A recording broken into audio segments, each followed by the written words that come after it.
Di dalam peristiwa tertangkap tangan ini, tim mengamankan sejumlah 3 orang, 2 merupakan ASN dan 1 swasta. Salah satunya adalah Kepala Kantor KPP Madya Banjarmasin. Baik teman-teman, selamat sore. Kami akan menyampaikan update perkembangan dari 2 peristiwa tertangkap tangan yang dilakukan pada hari ini. Yang pertama terkait dengan peristiwa tertangkap tangan di wilayah Kalimantan Selatan. Ini terkait dengan perpajakan, yaitu dalam proses restitusi PPN atau pajak pertambahan nilai di sektor perkebunan yang berproses di KPP Madya Banjarmasin. Ya. Kemudian ada dugaan pengaturan ya dalam proses restitusi itu, kemudian ada dugaan penerimaan yang dilakukan oleh para oknum di KPP Madya Banjarmasin. Kemudian KPK melakukan penangkapan pada para pihak terduga pelaku tindak pidana korupsi yang tertangkap tangan dalam peristiwa tersebut. KPK mengamankan sejumlah 3 orang, salah satunya adalah Kepala Kantor KPP Madya Banjarmasin. Saat ini sedang perjalanan menuju Jakarta. Dari 3 orang ini, 2 diantaranya ASN dan 1 selaku pihak swasta. Silakan, ada pertanyaan? Mas, terkait dengan yang di Jakarta Timur itu Enggak, yang ini dulu, yang Kalsel, ada pertanyaan? Terkait dengan barang bukti yang diamankan, tim mengamankan uang tunai sejumlah sekitar 1 miliar lebih. Ya, jadi terkait dengan restitusi PPN yang diajukan oleh pihak swasta di KPP Madya Banjarmasin untuk nilai restitusi mencapai puluhan miliar rupiah. Mas, informasinya bahwa OTT kedua ini berkaitan dari pengembangan atas kesaksian dari tersangka kasus pegawai pajak dari Jakut, dan hari ini kebetulan ketiga tersangka juga diperiksa terkait kasus masing-masing. Apakah memang ada sinergi atau ada keterkaitan antara 2 OTT yang di KPP Banjarmasin dan yang di Bea Cukai? Oke. Beda hal, jadi yang di Kalimantan Selatan ini kami mendapatkan informasi dari masyarakat, kemudian secara cepat tim bergerak, kemudian peristiwa tertangkap tangan ini terjadi pada hari ini dengan mengamankan 3 orang, ya, yang kemudian malam ini rencana tiba di K4 untuk kemudian nanti dilakukan pemeriksaan secara intensif. Seperti itu bentuknya suap. Nah, untuk konstruksi pasalnya nanti kita update lagi, karena tentu nanti akan dilakukan expose ya untuk kemudian memaparkan ya terkait dengan peristiwa-peristiwa yang terjadi, termasuk juga dugaan perbuatan melawan hukum dari para pihak seperti apa, sehingga nanti diputuskan konstruksi pasalnya kita menggunakan pasal apa. Yang terkait di Jakarta itu penangkapan memang di Gedung Sumatera, Direktorat P2 atau penindakan atau penagihan bea dan cukai. Sebentar, ini Kalsel dulu nih, Mas Mario. Kalsel dulu, belum selesai. Mas, yang Kalsel itu yang di OTT itu apakah 3 orang itu saja atau ada pihak lain yang... Ya, sampai dengan saat ini yang sudah diamankan 3 orang ya di wilayah Kalimantan Selatan. Nanti kita lihat perkembangannya, apakah kemudian masih ada pihak-pihak lain yang perlu diamankan oleh tim. Nanti kami akan update.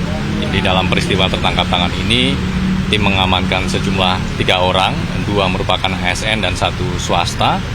Salah satunya adalah Kepala Kantor KPP Madya Banjarmasin dengan barang bukti uang tunai senilai 1 miliar lebih. Swastanya ini perusahaan atau gimana? Kenapa? Swastanya ini tuh Ya, dari perusahaan. Cukup? Kalsel cukup ya? Oke, kita beralih ke peristiwa tertangkap tangan kedua. Hari ini KPK juga mengamankan sejumlah pihak di wilayah Jakarta dan Lampung. Beberapa pihak sudah tiba di K4 dan sedang dilakukan pemeriksaan secara intensif. Beberapa pihak lain masih dalam perjalanan untuk dibawa ke Gedung Merah Putih KPK. Terkait dengan konstruksi perkaranya, yaitu berkaitan dengan kegiatan importasi ya yang dilakukan oleh pihak swasta yang kemudian KPK menduga adanya dugaan tindak pidana korupsi yang dilakukan oleh para pihak. Kemudian dalam peristiwa tertangkap tangan ini KPK mengamankan sejumlah pihak di wilayah Jakarta dan juga di Lampung, ya, khususnya di kantor pusat Bea Cukai Kementerian Keuangan. Mas, yang pejabatnya itu yang pejabat Bea Cukai itu yang diamankan yang di Lampung, yang sempat disinggung oleh Menku Pak Purbaya tadi siang, apa yang di Gedung Sumatera? Di Gedung Sumatera itu Direktorat P2 penindakan dan penyidikan dan cukai. Yang bersangkutan pejabat eselon 2 di Bea Cukai, sebenarnya sudah mantan Direktur Penyidikan dan Penindakan. Itu yang kemudian diamankan di wilayah Lampung. Berapa orang? Yang mana? Yang kasus yang ini berapa orang yang diamankan? Ini ada beberapa orang yang diamankan dan ini teman-teman juga masih bergerak di lapangan, jadi nanti kita akan update perkembangannya. Barang bukti yang kedua ini kira-kira apa? Barang bukti, untuk barang bukti ada uang tunai baik rupiah maupun mata uang asing dan juga logam mulia untuk uang senilai miliaran rupiah. Kemudian logam mulia itu ada mungkin sekitar 3 kg emas. Ya, terkait dengan beberapa barang yang masuk ke Indonesia begitu ya. Nanti detailnya barang itu apa saja nanti kami akan update. Ya minimal berat nggak barangnya? Kalau berat kita tahu. Ya. Kalau nggak berat kan berat barang-barang. Katanya kan dari pihak rumah kerja dia juga ada 3 orang diperiksa tentangnya di Indonesia. Sorry mas. 2 orang diperiksa. Ucapan Humas Kerja itu ada 3 orang yang diperiksa di KPK di sana di lokasi. Kenapa perlakuannya berbeda dengan perkara OTT lain? Kenapa diperiksa di kampus dalam situasi kan di Jakarta?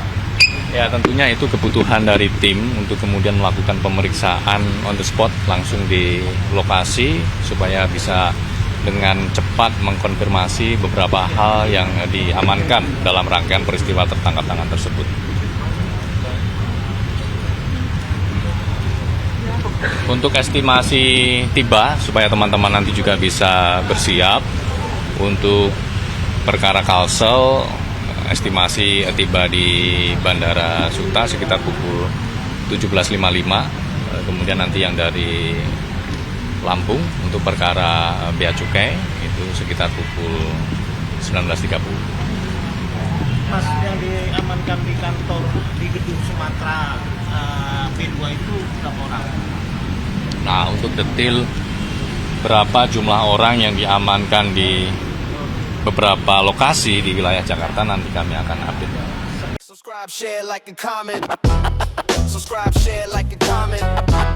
Subscribe, share, like, and comment. Subscribe, share, like, and comment. Subscribe, share, like, and comment.